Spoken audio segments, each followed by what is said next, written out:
Welcome to this overview of the Cosmo Azure DevOps and Docker Self-Service, our solution that helps to make your developments and consulting life a lot easier. Our solution won the 2021 Directions Technology Community Award, which means that it was honored for being the most innovative and technologically advanced solution in the Business Central ecosystem. Today, I want to show you why we created this solution and also the core features of our solution. I can't show you everything in detail because that would take a lot of time, but I want to guide you through the core features and give you an idea how we built this, how we intend people to use it, and what are the core benefits for you by using it. The core idea or the core question that we asked ourselves was, are you already in control, or are you happy with the amount of time that you spend on all those topics that are coming up here? All the things that happened in the Business Central ecosystem, in the development environment, and the technology stack and landscape in the last couple of months and years. And we felt like this is very complicated in some areas. It can take a lot of time to set this up and especially to maintain, to continuously upgrade and keep it up and running. And what we decided is that we wanted to build something that handles all of this for you, but makes it as easy as possible to handle. So we took more or less 2 years of development time and had really one core idea to make it as easy as possible. Make sure that you can use it just like a vending machine. You put in what you want. I need a development environment, I need a project, I need a new repository, I need a pipeline, whatever, and it just happens for you. No need to configure, no need to set up, again, as easy as possible. This comes as a fully managed SaaS offering, which is supported by our global end-to-end support organization, so we can give you all the support and the responsiveness that you need. It is maintained and optimized by the same group of people that has originally created it.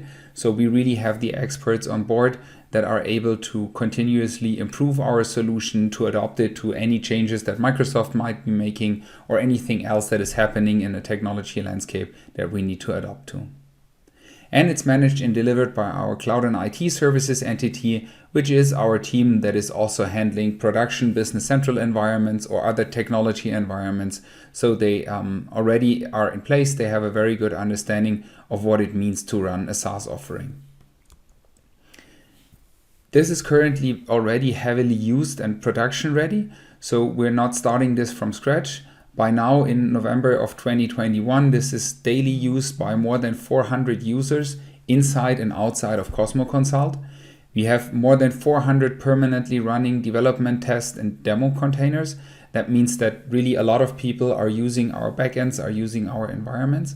And we are running almost 2,000 builds per week. The build engine, by the way, is built on top of ALOps. So we're also using a best of breed, best of market solution in that area. The customers that, as I said, as of November 2021 are using this, you can see here. We very recently added a 5th one, and we hope to expand this in the next couple of weeks and months to a lot larger number, of course. The main benefit that you get, apart from the increased quality through automation, is that you're saving a lot of time by using this service. But what actually does saving a lot of time mean? For that, I asked a couple of users, something like 50 or 60 of them, who are using this service in their day-to-day projects, Business Central implementations, being it both for project implementations, but also for product implementations. And I asked them, how much time does it save you? The first answer was, on the DevOps side of our solution, it's saving roughly 2 hours per week. And on the Docker side of our solution, it's roughly saving 3 hours per week. What that means is that per developer, we're saving more than 20 hours per month. So this is really a solution that can help you to have more time for solving your actual business needs and for your developers, your consultants to spend time on helping your customers and solving their business problems instead of focusing on some infrastructure problem or something that might come up there. It really should help you to drive a very efficient, very productive team around Business Central implementations. But without much further introduction, I want to show you the demo. I want to show you how this actually looks like and what it means to be using our service. As I sometimes need to fast forward a bit, but I will point out the situations where this happens. You might see some pixelation in between. So the first thing that I want to do if I'm using this as a developer, and you can see that we are in Visual Studio Code here, is that we want to see a list of the projects that are currently running. So to get this started, I can see a list of the organizations here. I can see the projects. I can see the repository beneath that project. And now I can very easily clone that repository. Of course, I will be asked where I want to put this on my laptop. I select this as a repository location. And now it's automatically cloning for me. I need to log in to make sure that I'm indeed allowed to have access to that repository, select the right user, and now you can see it has already cloned, and Visual Studio Code is asking me if I want to open this, the repository that I just cloned. It also automatically recognizes that we are creating this in a workspace setup, so it's asking if we want to open the workspace. Again, we say yes, and with that, the developer already has the full code, has the full environment that he or she needs to be up and running in that particular project. You can see we have the functional app, we have the test app, and everything is prepared as it comes out of the box through our templates, through our preparation that we made. It also recognizes that there are some workspace recommendations. In that case, I'm missing Waldo's CRS AL language extension pack, and I could immediately install that. Let's go back into our Azure DevOps overview, because I want to show you how easy it is to create a development environment for this. Again, I'm opening the repository list, and I can see here that for my new app that I want to work on, there currently is no container if I expand it. But I can easily create one just by doing a right click and saying create container. Now I need to give it a name so I can differentiate the different environments that I might have. And it's telling me that this might take a second if no one else has before created such a container. I'm in luck this time, someone else has recently used that exact version. So now I can see that the container has been created, and I can already see in the list here, it's connected to the organization, project, repository. I can see my user, and I can see the password that has been randomly generated for me. If I do a right click on that one, I can interact with that container. For example, I can open the client, I can open the log file, and that's what we'll do right here. This will open a browser, and we can see in the log file now that the container is starting. And this is one of the moments where I want to do a quick fast forward, as you've seen here. And now you can see that the container has finished starting, so it's up and running. I can use it, I can start development. You can also see that the little icon has turned blue. That means that it's now healthy and it's ready to be used. I can do even more, as you can see here. So I can create a launch JSON to connect my local file system to that particular container. And as you can see here, if we look into the launch JSON file, you can see that we have created that connection to the demo container environment. All the server configuration, server instance ports, all the technical stuff is created. But it's still missing the symbols because we need to download them from the container.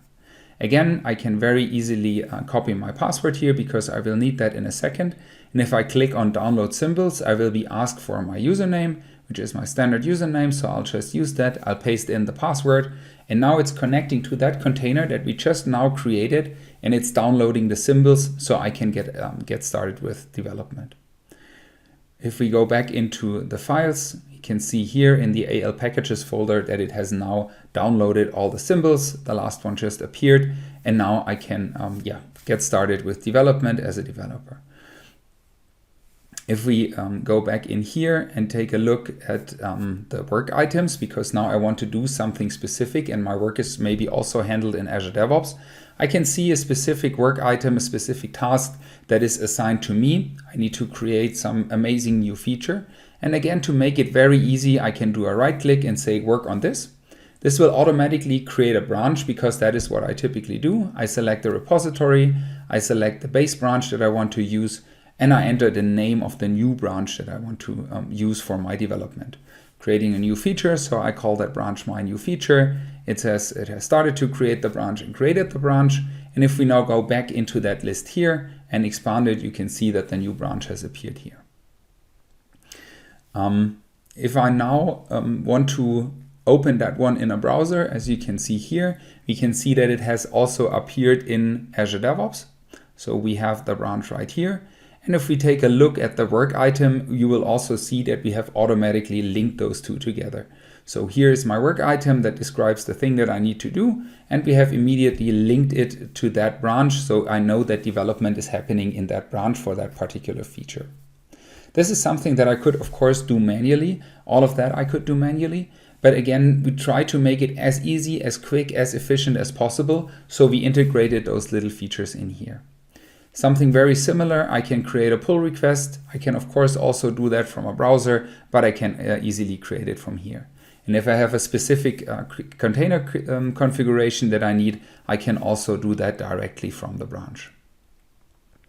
The other thing that I want to show you, and that's also once more one of those little convenience features that we have created, if I make a change in my code. So let's go in here and do something really stupid by just adding a number to the name and save this. So I have a change in my source control environment. I can see here that we've made a change, and I now want to link that change to my task again. So I go back in here to my work item, do a right click and say associate work item to this commit. And all that this does is, if we go back in here, that it creates a comment in the right format. So you can see the comment here. It has number 1, amazing new feature, exactly like the work item. Again, this is something that you can also do manually, but we want to make it easy, we want to make it efficient, we want to make it convenient. So we've created that one as well. I can also very easily do things like setting up a next minor or next major pipeline. As you can see here, I can create a release pipeline to releasing things into a SaaS environment or an on-prem environment. And yeah, you can imagine by now how we try to set this up by helping people to work very easily and quickly in their environments. So this is the workflow from a developer standpoint, how a developer would create all of this. But you might ask, how are we getting into that position? How can we get it set up? For that, I want to kind of go back in time a little bit and go to the moment when this wasn't there yet. So I did a right click on the organization, said create project, and now you can see how I created that project that we just now used. You can see here that creating the project has started. I'm fast forwarding a bit because that takes a couple of seconds, and now the project has been created. So if I expand, you can see here that I now have the demo project.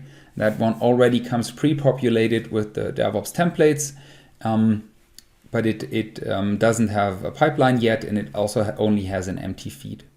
To do development, I need to say create an app using artifacts. So if I click on that, I will in a second be asked for the name of the new app that I want to create. And you can by now probably guess, I'll call it my new app. I need to select the version that I want to use. Let's go for BC19 on-prem in that scenario. And I need to select the country that I want to use, for example, German. So it now says creating the app has started. And in the backend, it's now rolling out the template that we have for creating a development project.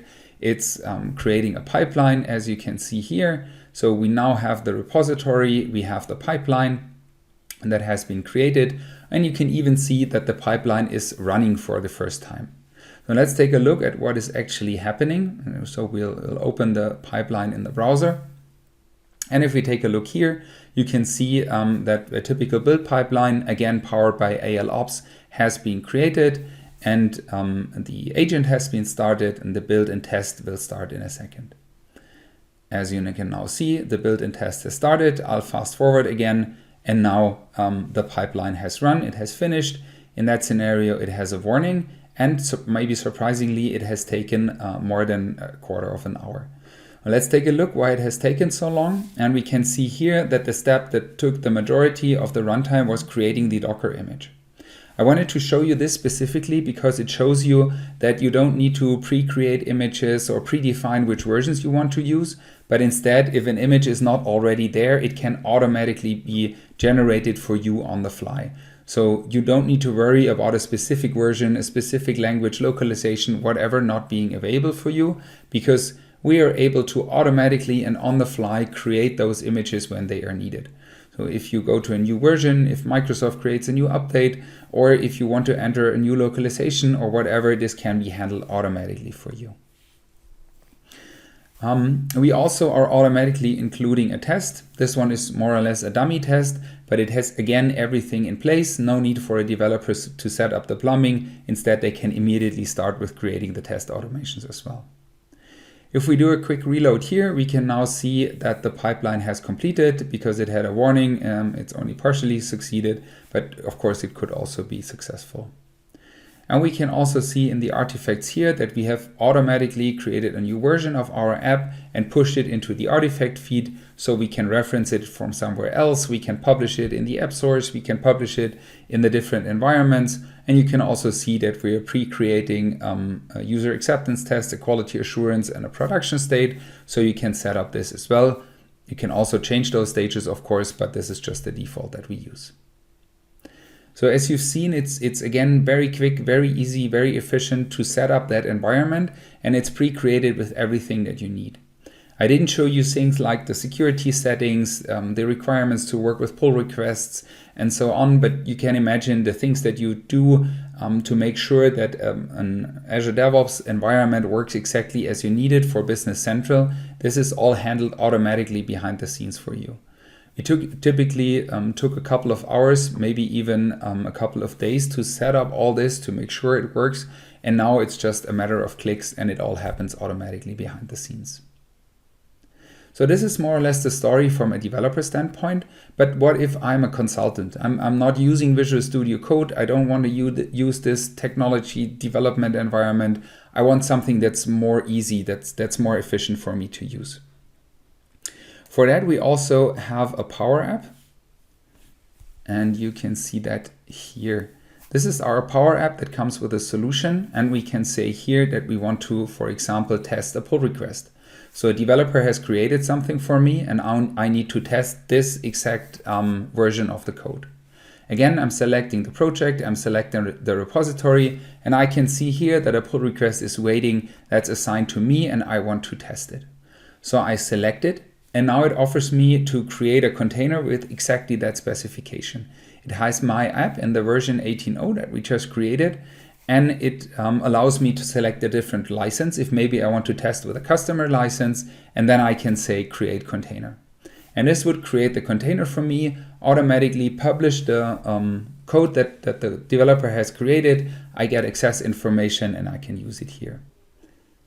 The other scenario would be that I want to create a demo container. So this is something where we have pre-created configurations for the different versions, the different localizations, but also maybe also products of yourselves or third-party solutions that you typically use. You can see a sample here that would also have a couple of DLLs even. It could have an app, it could have be based on a specific backup, or it could have other artifacts that you need like fonts and so on. I can easily just click create container here and then wait for, as you've seen before, a couple of seconds. The container is created for me. It takes a minute or maybe 90 seconds to be started. And then I can immediately use that demo container and do my demo, my test, exploration, whatever I need to do in that environment.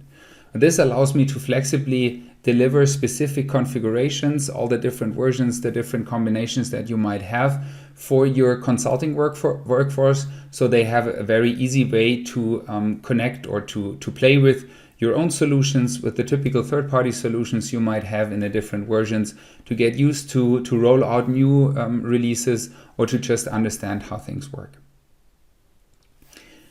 With that, I want to show you the latest feature that we added for developers, and that is that you can create on-demand versions.